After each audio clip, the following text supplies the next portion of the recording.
born again. Ngoba umuntu ekuKristu kuba yisidalwa esisha. Qhubeka. Okwakukala kudlulile. Yes. Sekuvele okusha. Okwaqala sekudlulile, bheka manje kuvela indlela entsha, bheka manje kuvela umuntu omusha. Bheka uma umuntu ekuKristu uba yisidalwa esisha, okwaqala kudlulile, bheka manje kuvela okusha. Ikuphi lokho okusha? Yilo mntwana onguye ozelwe kabusha. Makuthiwa sekuvela okusha kukhulunywa ngalo mntwana onguwe. Lo mntwana onguwe semusha. The moment uza kuKristu ubhajatiselwa kumoya oyingcwele, you are becoming a new person. Uba yisidalwa esisha. Hallelujah. Amen. Yes. So ke mamthu asikwazi ukuchazela abantwana, asikwazi ukuchazela izihlobo zethu ukuthi yini insindiso unless and until we get into the class nasizofunda khona lokho. Sizosolo sibathe ukuthi sisindisiwe basolo kuba sibuka bathi ngirayibheleza yona yami. Ngirayibhla ngikhona because you cannot explain ukuthi ke njengoba usezayona so mamukelisiwe yini umoya oyingcwele. That's why Paul ayawelinye ibandla ku chapter 19 makafika kibo iquestion ababuzana incwadi yezenzo chapter 19 lithi iBhayibheli wafike wababuza ukuthi ke senimamukelisiwe yini umoya oyingcwele ngoba siyanibona nibafundi but senimamukelisiwe na umoya oyingcwele because unless and otherwise nimamukelisiwe umoya oyingcwele alisilibandla. Uzofika uJesu athatha ibandla ngoba uJesu azolithatha ibandla azobe ene connection ngalo ayibe ne connection nalo through the Holy Spirit because those ones banenkaba yasezulwini. My God. First John, John, spell John chapter number 1. From verse number 12 and 13. Verse number 12. Yes, and 13. Kepha bonke abamamukelayo Yes. labo abakholwa egameni lakhe Yes. wabapha igunya lokuba babe ngabantwana. Ngoba labo bakuKristu Jesu baba zidaba ezinje. Bese kuthiwa ke labo abamamukelayo wabapha amandla noma wabanika igunya noma bavunyelwa ukuthi kuthiwe bangabantwana bakaNkulunkulu. Bonke abamamukelayo wabapha amandla. Yini amandla umoya oyingcwele? Khumbula incwadi yezenzo chapter 1 verse number 8 kuthiwa ke hambani nilinde eJerusalem, emva kwalokho nilinde until azafika umoya oyingcwele. Masefikile umoya oyingcwele niyawukwamukeliswa amandla. La mandla akhuluma ngawo yiwo lawo ekuthiwa ke bonke abamamukela wabapha amandla. La mandla uwaconfirma incwadi yezenzo nakathi incwadi yezenzo nasefikile umoya oyingcwele niyokwamukeliswa amandla. Ngapha kuthiwa abamamukela wabanika amandla. Yimaphi la mandla ekhulunywa ngawo? Umoya oyingcwele bazalwane. Laba abamamukela wabanika amandla ukuthi kuthiwe bangabantwana bakaNkulunkulu. Play for me my brothers, just slowly, just down kahle nje kahle ngiyacela. Yes. Bonke abamamukelayo wabanikeza amandla ukuthi kuthiwe sebangabantwana bakabani bakaNkulunkulu. La mandla ngithi sengiyamfakazela bazalwane go read incwadi yezenzo ungayifuni mara manje. Mawusekhaya read incwadi yezenzo uzokutshela ukuthi yini la mandla uJesu abanika wona. La mandla angumoya oyingcwele ngoba sizalwa ngomoya. Lo moya ubizwa ngamandla. La mandla yiwo sihamba ngawo. La mandla yiwo lawo asenza ke siveze kithi uNkulunkulu. La mandla yiwo asenza kubonakala ukuthi sesingenwe emoyeni. Oh my God. Funda ke mama yehla verse 13. Verse 13. Yes. Abangazalwanga ngagazi. Yes. Ngandlela yemvelo. Abangazalwanga ngani? Ngagazi. Uyakhumbula ngalo kuNicodemus uthena lolu hlobo alizalwanga ngenyama. Ngoba okuzelwe ngenyama kungokwenyama, okuzelwe ngomoya okukamoya. So now he's explaining ngapha ku verse 13 ukuthi laba abazalwanga ngokwentando yenyama o ngentando yomuntu kodwa abazelwe ngapha verse 13 ngandlela yemvelo. Yes. Noma ngantando yendoda. Yes. Kodwa bazalwa nguNkulunkulu. Bazalwa laba bazalwa nguNkulunkulu because that is his spirit. Lokho lo moya sireceive umoya wakhe bese ke kuthiwa ke sizelwe uNkulunkulu ngoba siphethe noma sizalwe ngomoya oyingcwele. Lesikhathi simamukela sandi kwamandla bese kuthiwa ke asisazalwanga ngentando yomuntu, asisazalwanga ngokohlelo labantu, kodwa sesizelwe ngentando kaNkulunkulu ngawo lo moya oyingcwele. Abonga amandla eNkosi uJesu. So nangazi nithola lento engisho bazalwane. I don't know whether it makes sense, but my prayer is this: Holy Spirit help these people be perceive the true reality of masikhuluma ngokuzalwa kabusha sikhuluma ngani. Oh my God. Oh my God. Verse 13 mama ke? Verse 13. Yes. Abangazalwanga ngagazi. Yes. Ngandlela yemvelo Yes. noma ngantando yendoda. Yes. Kodwa bazalwa nguNkulunkulu. La uJesu explaina abazalwe kabusha. La uJesu uexplaina ama born again. Those ones ama born again la ukhuluma ngawo. Abangazalwanga ngentando yomuntu, abangazalwanga ngenyamakazi. La uJesu explaina ama born again. If any individual ofika ukuthi am born again, uJesu mawufuna umazi ukuthi born again umuntu onjani, you read this verse. Okuzelwe nguNkulunkulu ongazalwa nganyama, ongazalwa ngagazi, ongazalwa ngentando yomuntu, ngeenkanuko zomuntu, kodwa ngentando kaNkulunkulu. My God, those ones are the sons of God. My God, my God. Ngicela sifundeni ke manje incwadi yaka 1 John. Sungcwadi ka 1 John. Ngicela ufundele kuyo uverse 9. 1 John. Noma singicela 1 John chapter 2, ufundele verse 29. Yes. 1 John 29. I saw so not 29, 19. Oh my God, tanazo. 1 John chapter 2 verse 19. Verse 19. Yes.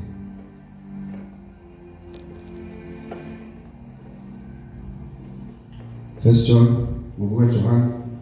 First John, yes. Bahlubukile kithi. First John First John chapter 2 verse 19. Okay, let's read verse number 9. Verse number 9. Yes. Umuntu othi usekukhanyeni. Yes. Kodwa abe ezonda umzalwane wakhe. Yes. Usesebumnyameni. Kuze kube manje. Verse number 8. Verse number 8. Nginibhalele futhi umyalo omusha. Yes. Oyiqiniso kuye nakini. Yes. Ngokuba ubumnyama buyedlula. Ngoba umnyama wezijabazane uyedlula. There are some verses that I need. I don't take the exact one. Read for me from 1 John and Club. Read for me 1 John. Verse 1 John. Or 2 verse 19 or 10. Chapter 2 verse 19. Yes.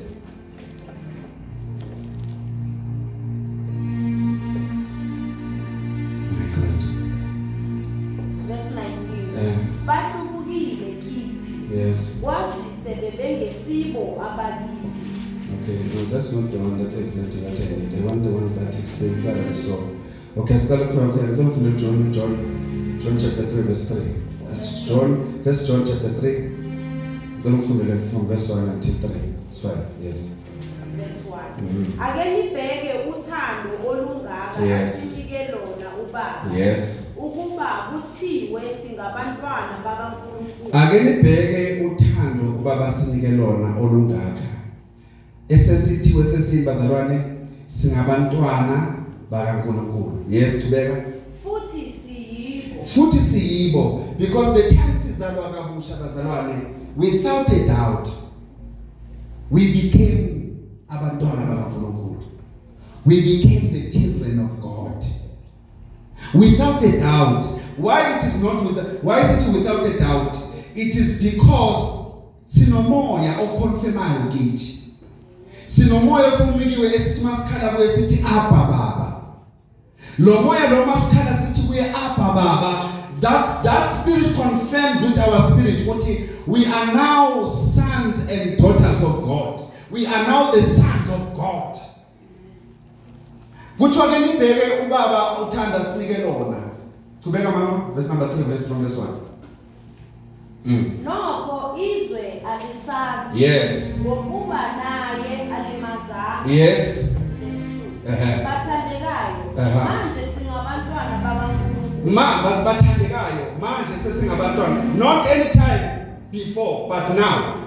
Manje sesingabantwana bakabani? BakaNkulunkulu. Yes. Kodwa akubonakali.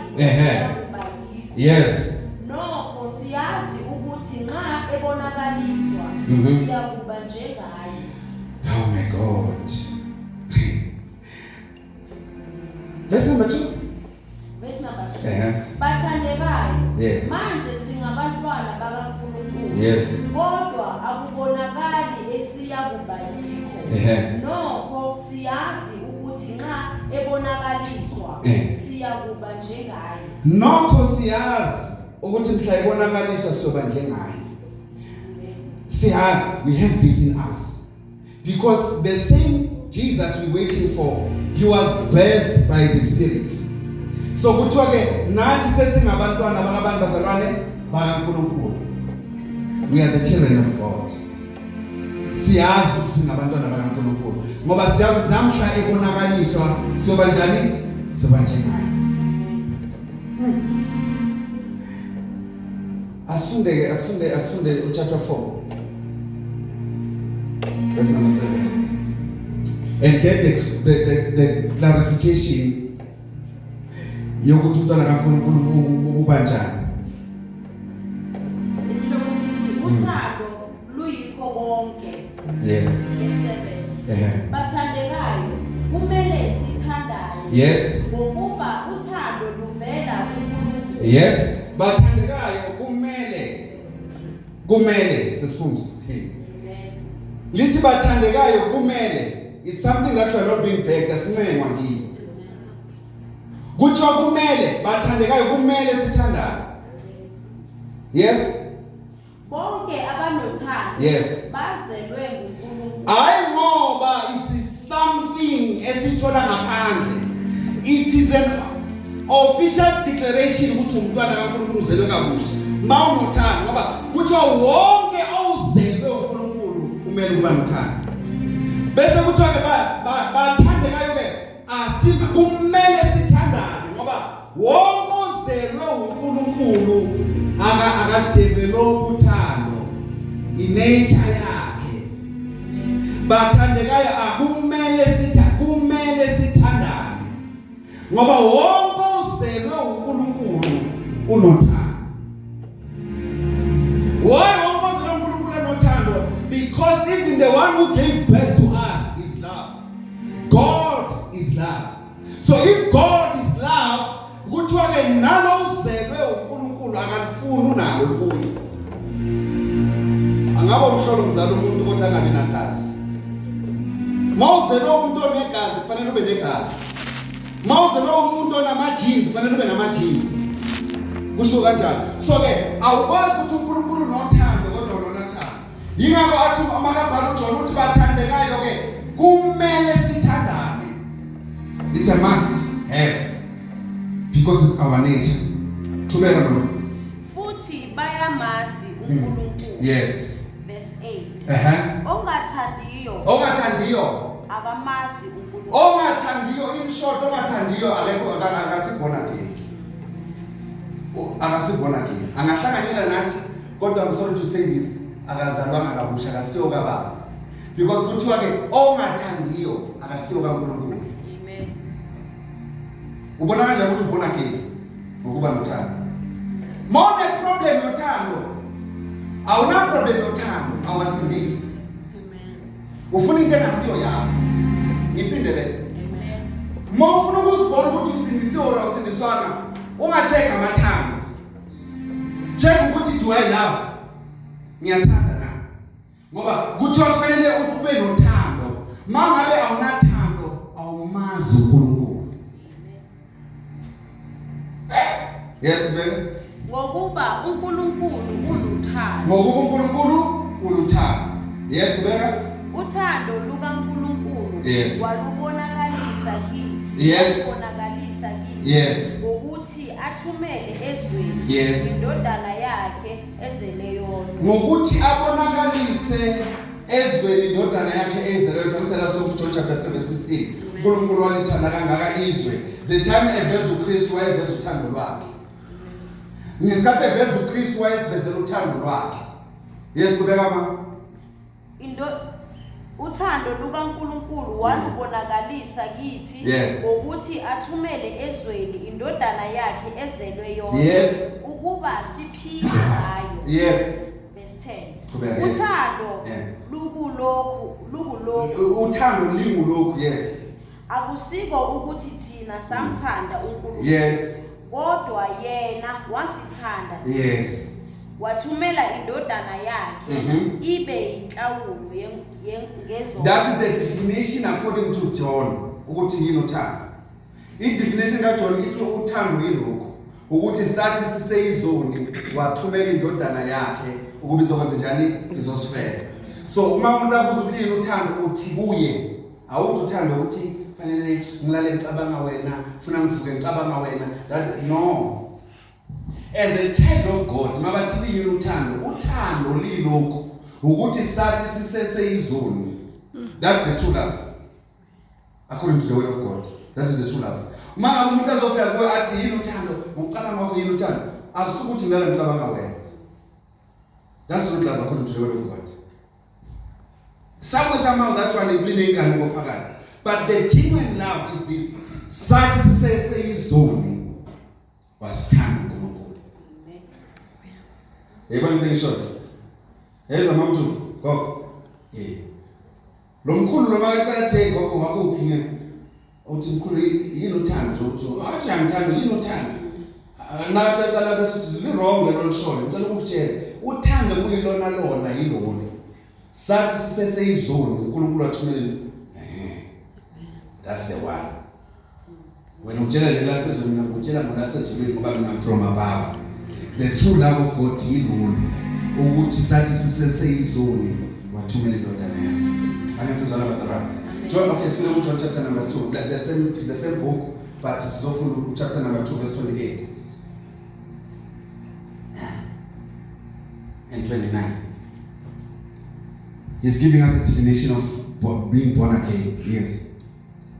20 verse 28. Yes. Namanje bantwanyana. Yes. Hlalani kuye. Yes. Ukuze kuthi nxa ebonakala sibe nesibili. Namanje bantwanyana hlalani kuye ukuze mhla ibonakala sibe nani nesibili. Qhubeka. Singabi namahloni phambi kwakhe. Yes. Lapho efika. Yes, continue. 29. Ngoba phela sikuKristu ngithi uma umuntu ekuKristu isidalwa esisha, the best advice ever ayinikeza yona njengoba as a new creature ukuthi wahlala kuye. Wayehlala kuye ukuze mhla ebonakala hayi ngokubalekela isono. Ukuze mhla namhla ebonakala ungabi namahloni. The reason ukuthi wahlala kuye ingoba uhlalela ukuthi namhla ebonakala ungabi namahloni kutholakala ukuthi kunezinto ezikwenza bangathi awusasi umntwana because you were outside of him. That's why namhla ebuya abazalwane lithi iBhayibheli bayobe bangaphandle the 5 virgins ayizula ziyokunqonqoza zithi sisikhona esivulele kuthiwe amnazi because why makabuya ka entertain abangaphandle u-entertain abangaphakathi. So that's why masikuye njengoba siyizindaba ezintsha the safe space mamqaba kufanele sitholakale kiso is always be in Christ, so that when he appears as far in these 5 full virgins atholakala ngaphandle kanti aqale ngaphakathi, but when umyeni ebuya ubathola sebangaphandle. And wathi abangaphandle umyeni akazange asabavulela. He never opened them in. Akabafakanga ngaphakathi because they were there but they were not found there. As much as they were there, they were not found there. Kuyingozi uqala ngaphakathi ugcine ngaphandle.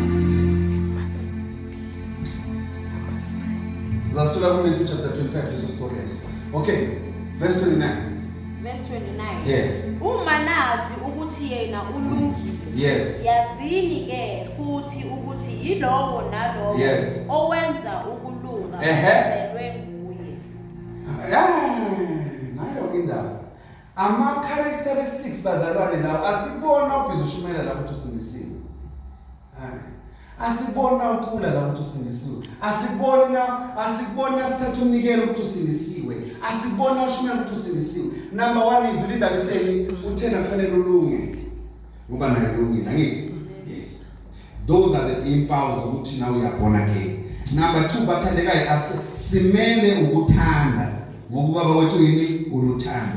That is the sign number 2 ukuthi you are born again. Hayi ngintuthu. Number 3 uma simazi ukuthi ulungile nathi fanele senjani silunge ngoba lokho kusho ukuthi yini singaba phela la verse 29. Verse 29. Yes. Uma nazi ukuthi yena ulungile. Yes. Yazini ke futhi Ehe. ukuthi yilowo nalowo Yes. owenza ukulunga Yes. uzelwe. Yilowo nalowo owenza ukulunga uzelwe. By that awusathi ukuthi umuzi ukuthi ayibona again. Kuthiwa yiloyo naloyo owenza ukulunga. Masasondela kuye. Mawusabiza athakhola ukuthi ufuna phenduke. That individual sekabona again. Mara ngeke umazi unless and until enza ukulunga. Hallelujah. The next question is this: are you born again? Ansizothi yes. Ulungile na? Uyakwazi ukulunga. Ngoba kuthiwa ke umuntu osindisiwe fanele enze ini? Ukulunga. You must be of righteous act. Fanele wenze izenzo zokulunga. Mawenze izenzo zokulunga kuthiwa ke loyo salani niba ne full confirmation uzelwe uNkulunkulu. Once ngabona izithelo zokulunga, masikhuluma ngokulunga sikhuluma with the right standing, sikhuluma ngomuntu owenza isiqiniseko sokuthi every time uyenza ngakho konke ngoba inature yakhe ungatholakali angenzi some things that are unrighteous. Always do things righteously so because that is his or her nature. Lenti uye bazalwane. Hallelujah. Yes. So okay, that is how you know the individual is born again. How a person be born again? The person is born again because he has now received the Holy Spirit. Receiving the Holy Spirit, you are now being born again. And another method you can become born again, uthi Jesu ngani ngokuzalwa ngamanzi nangomoya. uPetro uthi ngokuzalwa, okay sifunda uPetro because sifuna uPetro. And then sifunda uPetro sifunda chapter 1 verse number 3. Sifunda uPetro chapter 1 verse number 3. My God. First Petro. Sifunda uPetro sifunda ini? Oh, sorry, Petro, First Petro. First Petro, chapter 1, verse number 3. Verse number 3. Yes. Makabongwe uNkulunkulu. Yes. Uyise wenkosi yethu uJesu Kristu. Owasizala kabusha. Bazalwane sizalwa ubani kabusha? Who's giving birth to us? It's God. Through Christ. It's God giving birth to us through Christ. Sibazala kanjani abantu enkosini? Sibazala ngoJesu kithi. Because it's only in him la uNkulunkulu akwazi ukuzala khona umuntu kabusha. But the source is God the Father. Because the Father is the one who produces. Ikhaya ubaba ophethe imbewu. So God the Father is the one who gives birth. Who gives birth by Christ. Ingakho lithi akukho ubaba kudala ngaphandle kwakhe. Konke wakwenza ngaye. Nabasha abazalwa kabusha bazalwa ngoKristu. But who's giving birth is God through Christ. That's why God is more than a conqueror through Christ who strengthens me. NgoKristu. Ngoba yonke into baba ayenzayo kithi ngathi uyenza ngoKristu. So nokuzalwa kabusha sizalwa ubaba ngomoya kuKristu. Sizalwa ubaba ngomoya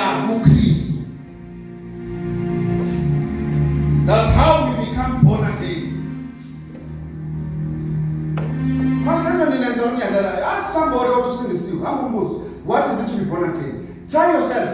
Ngapha manje ngoba futhi umlinga but to confirm ukuthi yazi ngempela sibaneke sithi singisiwe but we can never explain this thing. And ungabasolo ngoba vela they were not taught. And the next question, njengoba uthi siphume sokwenza open air siyobizela abantu uKristu sibabizela kuphi kulento esingakwazi ukuthi uyichaze. Bazohlala kanjani bazojula kanjani kulento yokuzalwane yokuzalwa kabusha uma ngabe singabanikezi impande zabo. That is why kune heritage day la ngaphandle ukuthi wonke umuntu akazi imvelaphi yakhe.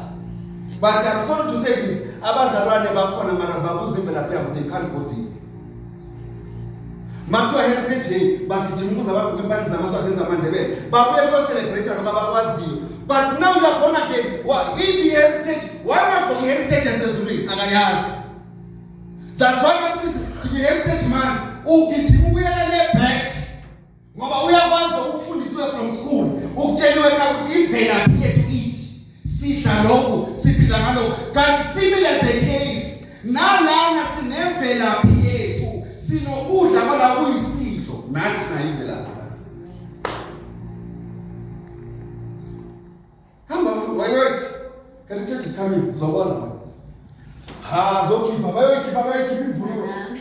Bayodonsa amabheshu, bayodonsa. Then you ask yourself a question.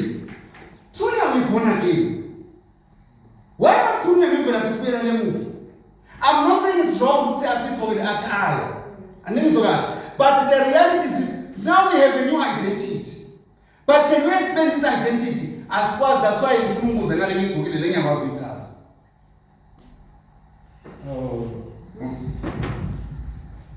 So again, sine attire, sinendlela kwembatha yalayikhaya. Sinosiko mpilo lala ngoba ke sesizelwe ngobusha. Funda ke mama verse 3. Verse 3. Yes. Makabongwe uNkulunkulu Yes. uyise wenkosi yethu uJesu Kristu. Okay. Owasizala kabusha ngokwesihawu sakhe Yes. esikhulu. Ngokwesihawu sakhe esikhulu. Yes. Ukuba sibe nethemba eliphilileyo. Bazalwane, kuthiwa sizelwe kabusha. The way to sizelwe kabusha is the same way to be born again. Sizelwe kabusha ngesihawu sakhe. Akuthiwa sizelwe, kuthiwa sizelwe kabusha. They emphasize the kamelo ukuthi kabusha with the reason so that was ukuthi akukhulunywa ngokuzalwa komuntu ngenyama, kukhulunywa ngomuntu ozalwa ngomoya la. Seka sizele kabusha. Sizelwe ngobusha. 23. Same book. Verse 23. Yes. Verse 23. Selizelwe kabusha Yes.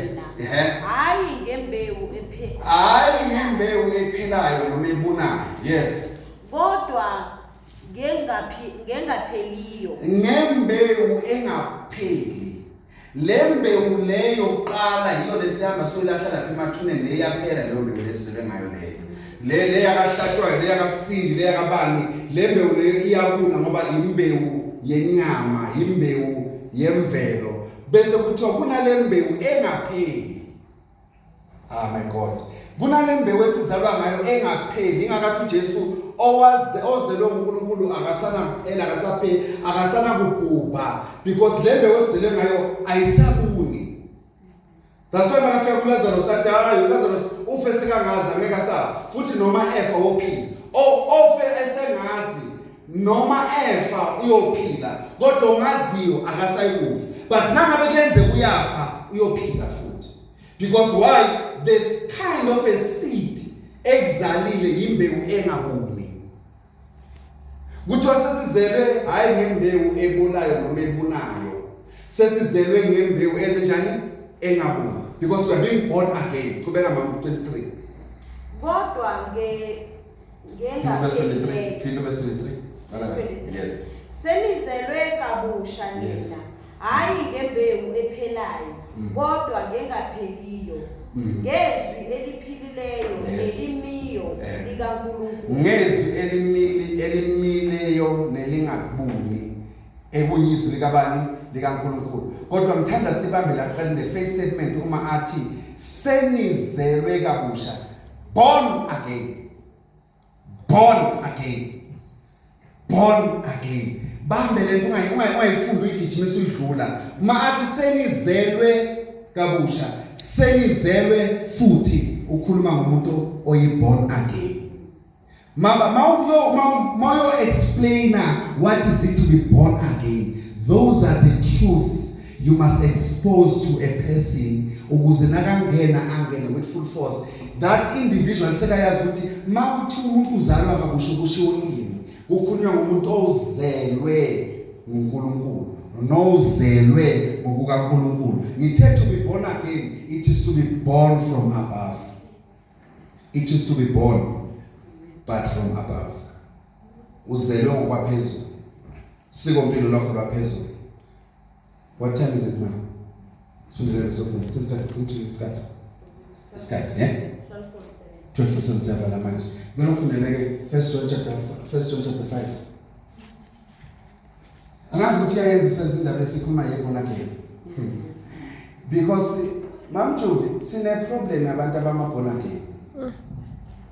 They don't understand. They can't explain ukuthi isithi sibona again ngoba kushawa igubhu na. Yini ukusindisa? Yini ukubamzana ukuthi shaye igubhu? Sinama okay. Even if angeka ama-organ, you must be born again. Amen. You must be born again sishaye izandla sina lutho. You must be born again. Asicala born again the moment sifuna sinama-organ sinama-mic. Amen. We have to be born again sisemzini yethu. We have to be born again sisemphakathini because that is who we are. Sizelwe ngokukaNkulunkulu. 1 John chapter 5 verse number 1. Verse number 1. Yes. Isihloko sithi ukukholwa namandla akho ukunqoba. Ukukholwa namandla akho okunqoba or amandla akho. Oh, ukukholwa namandla akho. Okay, today. Verse number 1. Yes. Yilowo nalowo yes. okholwa ukuthi uJesu unguKristu. Yes. Uzelwe nguNkulunkulu. Yilowo nalowo okholwa ukuthi uJesu unguKristu futhi uzelwe phinda mama again. Yilowo nalowo okholwa ukuthi uJesu unguKristu. Yilowo nalowo okholwa ukuthi uJesu unguKristu. They are anointed. Ne? Yes, to be. Uzelwe nguNkulunkulu. Loyo automatically uzelwe nguNkulunkulu. The moment ekholwa ukuthi uJesu Kristu uzelwe uNkulunkulu kuthiwa ke loyo naye uzelwe uNkulunkulu. Loyo naye sekazelwe uNkulunkulu. Qhubeka. Lowo othanda ozelweyo uthanda nomzeleyo. Loyo othanda ozelwe phinda. Lowo othanda ozelweyo. Loyo othanda ozelweyo, that is Christ. Loyo othanda ozelweyo. Ngamama kama nothanda uKristu. Yes. Uthanda nomzeleyo. That is the Father. Lowo othanda ozelweyo uthanda nomzele. That is God the Father. Meaning ngamama kama you can never love the Father and not love the Son. Or you cannot love the Son and hate God. Because they are one. Kuthiwa you can never say ngiyamthanda uNkulunkulu kodwa indaba kaJesu angizwisisi. By that statement you are not born of God. By that statement you are not a child of God. Noma ungathi ngiyabheka, noma ungathi ngiyakwahlulela, according to the word of God you are not the child of God.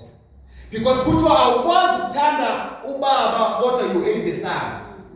And you cannot hate the Son and love the Father. Kuthiwa once you have a hatred between the two, you choose one to hate and love the other, you are not born of God.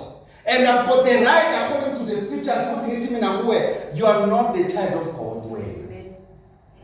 Because kuthiwa you must love God the Father and love God the Son. By that you are born by God. You are the son of God. You are the child of God. Because you love God, you love the Son. Mama and you can never become the son of God. So mofia umuntu athi ngiyamthanda uNkulunkulu kodwa nginenkinga noJesu. Shift that level. Try to explain to that individual. Mawumbona ngathi ufuna ukushaya shift nje uNkulunkulu akasuli. OkaNkulunkulu is not. Qhubeka mama. Verse number 2. Yes. Ngalokho siyazi ukuthi siyabathanda abantwana bakaNkulunkulu. Ngalokho siyazi ukuthi siyabathanda abantwana bakaNkulunkulu. Yes. Nxa sithanda uNkulunkulu. Masithanda uNkulunkulu. Angisele ukuthi uNkulunkulu simthanda kanjani? Simthanda masithanda bani? uJesu. Uthi masithanda uJesu sithanda uNkulunkulu. Asikwazi ukuthanda uNkulunkulu sizolindodana. Bese kuthiwa ke kanjalo siyabathanda abantwana bakaNkulunkulu ngoba sithanda uNkulunkulu. Because wonke ozelwe uJesu ungakaNkulunkulu. So kuthiwa ke uma ngabe simthanda uJesu simthanda ubaba uNkulunkulu automatically angidingi ukuthi ngizoma lapha phambili ngifundise ukuthanda abazalwane. Wathi ngaqala ngifundisa ukuthanda abazalwane I'm in a wrong church. Nginikeza ilethe engasiyo yini. Ukuthanda abazalwane akufunekanga ngifundise abazalwane. That's an honest truth according to the word of God. Inature yenu leyo. If I'm in the right church of Christ, if ngisebangile abantu basindisiwe, akufanekanga ngize ngibe ngibazalwane today I'm going to have a topic ngizofundisa ukuthi kuyini ukuthanda abazalwane. It's wrong. No. Fanele ngithi namhlanje bazalwane ngizo-confirm, not to teach. Ngizo-confirm kuyini ukuthanda umzalwane, not to teach. You can't teach. That is a nature. It's a nature. So the only I can do is to come with bazalwane. I'm here to confirm to you according to scriptures. Ukuthi kuyini ukuthanda abazalwane. But while I'm teaching that, amen. Why I'm teaching? Because I'm confirming what is in their nature. But once who's not quiet, ube ama-tongues. Funa ngazi ukuthi funa manje ukushumayela bese ngiyangibiza ngibuye ngizothatha uJesu. Then manje uthatha uJesu ngaze ngibele emuva lezi zinto zokwenzeka. Because mangizomshiya kanti ngeke this kind of a teaching yaba i-foreign language izomshiya njalo still I think engizoyenza ngoba lento ayenziwa abantu abasezweni. This is for those who are born again. This is for those who are in the kingdom of God. You can never inherit the kingdom of God unless you are born again. Mangabe ngizoshumayela izinto zasebusweni nizibe foreign kimi kusho ukuthi angikafiki khona. Angikabi born again. Because lezi zinto zonke lezikulunga kuthiwa ke mangabe simazi ukuthi ulungile nathi njengabantwana bakaNkulunkulu esizelwe simele ukuba nokulunga. These things fanele mangizikhuluma bazalwane without struggling. Kube lento enhlizweni yakho ithi amen. Amen. Amen. Amen. Amen. Because you are truly born again. That is why mawushimana umuntu ongakholwa funa asondela ithando ngoba lento mawukhuluma ukiyo izongenza ongaphandle abe nesifiso sokuthi ayithole ngoba makangaphandle kuJesu uzoyibukela kude kodwa ngeke abe nayo kuye. Noma ngayithanda ngayithola. Uzothanda 2 minutes bamkhube greta yabona ke lento yakhathaza ngisayikhona. Because it's not the nature akazalwanga ngokuNkulunkulu. Funda khona. Nxa sithanda uNkulunkulu. Yes. Senza imiyalo yakhe. Uma sithanda uNkulunkulu senza imiyalo yakhe. Yes. Ngokuba ukuthanda uNkulunkulu. Yes. Yilokhu. Yes. Basiyigcine imiyalo yakhe. Ukuthanda uNkulunkulu yilokhu. Ukuba sigcine imiyalo yakhe. Yes, qhubeka. Futhi imiyalo yakhe yes. ayenzile. Futhi imiyalo yakhe ayikho nzima. Uyakhumbula masapha kuJohn chapter 13 verse 35. Ukuthiwa ke uthi yilolu miyalo engishiya nawo thanda nami. Amen. Manje la kuthiwa ke umiyalo wakhe usinzima. Kodwa lo miyalo awukho nzima only if nasimthanda uNkulunkulu. Ngoba masimthanda uNkulunkulu umiyalo wakhe uthekithi ngishiya nalo miyalo bayakunazi ngothando. uJohn uthi ke imiyalo yakhe ayikho nzima. Yimiphi? Uthe thanda nami. Love each other. Awukho nzima lo miyalo. Qhubeka. Verse 4. Konke okuzelwe nguNkulunkulu. Yes. Kuyaliqonda izwi. Konke okuzelwe nguNkulunkulu kuyalinqoba. Yeah. Konke okuzelwe nguNkulunkulu kuyalinqoba izwi. Yes, qhubeka. Lokhu kungokunqoba. Yes. Kunqobe izwi. Lokhu kunqobe izwi ukukholwa kwethu. Yes, okuvela kuphi? Ekukholweni. Sizalana. So ngamagama awukwazi ngokojuvu ukuthi ngiyafisa ukuthanda mara ngikhona ukuthanda. unqotshwe izwi, then you are not from God. Ngoba uthokoze lo uNkulunkulu kanqoba izwi. Awukwazi ufika lapho uzothi ayazi lento yothando mina iyangiphelela. Once ayiphelele you are not from God. Ngoba abavela kuNkulunkulu abanqotshwa izwi, bayanqoba izwi. So ngamanye amagama sinqoba njani izwi? Sinqoba ngothando. The moment we have love for the people of God, automatically in us we have this love for God, and we have the love of God, not this love for God, but we have the love from God. We love by the love of God. We love by the Mamutanda and Utanda Rami, olwami lunama terms and conditions, olwami luthanda ukwenza lokuthize, olwami luthanda ngoba khona lokuzihlanganisile, but the love of God is unconditionally. It's agape love. It's the love that knows no boundary. It's the love that knows no tiredness. It's the love that doesn't give up. So when we have the love of God in us, we have to defeat the world. Simele ukunqoba izwi. Ngoba izwi linenzondo. Uthi izwi alinathando. Uthi izwi alingithandanga mina. Nana ngeke ngilithande. So iproblem yabazalwane baze baphumela bagiva bebangale bathi akunathando la ngaphandle kuyabheda ku. Who told you ukuthi uthando la ngaphandle? Jesus told you straight in the eyes ukuthi nama lingithandanga. Alinathando but lakini love must manifest. And we have to stick in love to defeat the world. As in defeat Jesus sesitokozo ngama fasting and 49 prayer. Sil defeat ngothando. Just love. Akho imasi nothando sinqobile izwe yilokho kunqoba kwethu kukholwa okuvela kuNkulunkulu. My God. For the next verse sithanda zamanje Verse 5. Ubani onqoba izwe? Yes. Uma kungesiye lowo okholwa ukuthi uJesu uyindodana kaNkulunkulu. Ubani onqoba izwe makungesiye okholwa ukuthi uJesu uyindodana kaNkulunkulu. Onqoba izwe okholwa ukuthi uJesu uyindodana kaNkulunkulu. Simemenya. Mawuphumela ngaphandle, you have to know yini uzalwa kabusha. You have to explain your nature. More explain what is it to be born again. You are not explaining something that is foreign. You are explaining your identity. You are explaining your nature. This is you. Umuntu afuna abuza ngebuzo kuba born again. Funa wazi ukuthi akabuza into esedela ubuza ngawe, ubuza wena ukuthi yini. Because you claim ukuthi you are born again. Asime ngenyama zokanye, ngiyafuna. So why we in this journey? Sisesekulo hambo inkosi sasigcinile. Let's go out and teach our fellow brothers and sisters. As long inkosi sasinikile ithuba, let us help each other. Let us help laba abadukile. Asibaqhubekeni sizame ngomusa kaNkulunkulu ukuthi siyabanikeza this kind of knowledge. They need this knowledge. Abantwana bakaNkulunkulu bayabhubha ngenxa yokuswela ulwazi. Abantwana bakaNkulunkulu bayabhubha ngenxa yokuswela ulwazi. Besakhuluma nini noma mzimani, abantwana bethu bayabhubha bafela ezonweni because we don't know how to explain what we have. The reason singakwazi ukuexplaina, it makes it difficult for them ukuthi basijoine.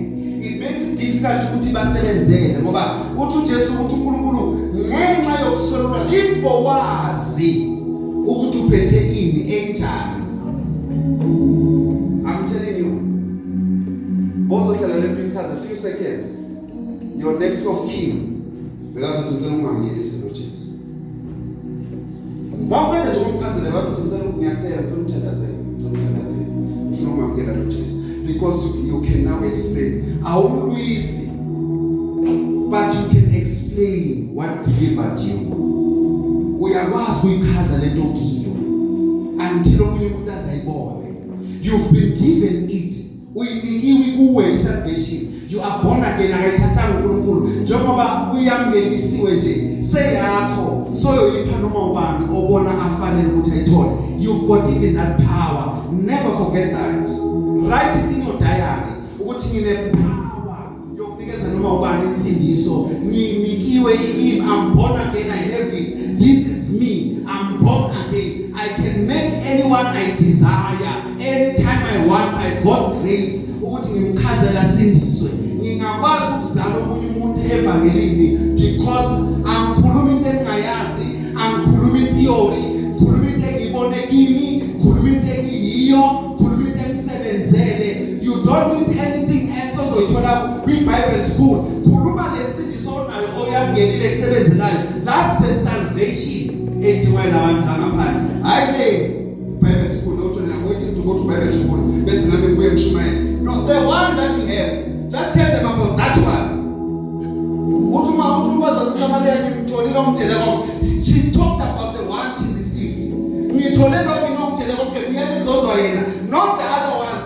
esikhuluma esitshele ngaye endlu but the one I have received can you please come and listen to that one that's the only one I know that's the only one I can tell about so how about it kunzima kuwe ukhuluma ngale yakhe insindiso kunzima kuwe to explain ukuzalwa kabusha lokho kwamkelile lokho uhamba ngespirit uthi umntwana kaNkulunkulu ngakho why is difficult to share that one are you truly born again if you are truly born again why is it difficult to explain it because you were lento nakuwe uyabelisa umnyameni kanjani because you must come into the light Jesus is the light fanele nomamkele with a clear understanding so that now people ngaphandle you know ukuthi ukwamkelekile that's why just